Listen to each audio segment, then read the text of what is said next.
Running অবস্থায় এসিটিকে খোলা হচ্ছে। এটি ওয়ালটন ইনভার্টার এয়ার কন্ডিশনার। আমরা ইনশাল্লাহ এসিটির গ্যাসটি আউট করে ভ্যাকুয়াম করে গ্যাসটি আউট করে আউটডোরে নিয়ে আসছি ইনডোর থেকে। এখন এটা খুলে ফেলছি। এখন এটাকে আমরা যেহেতু আবার লাগাবো, পাইপের ভিতরে যদি কোনো ময়লা হয়, ময়লা যাতে না ঢুকে, ডাস্ট না ঢুকার কারণে আমরা এটা পলিথিন দিয়ে পেঁচে দিতেছি যাতে ডাস্ট না ঢুকে।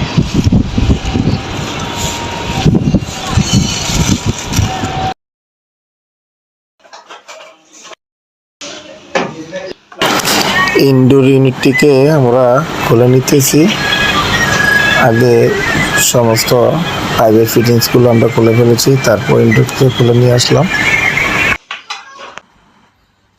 এটি হচ্ছে সুইং মোটর, এয়ার কন্ডিশনটি সুইং মোটর। এই যে এসিটিকে খোলার পরের অংশ।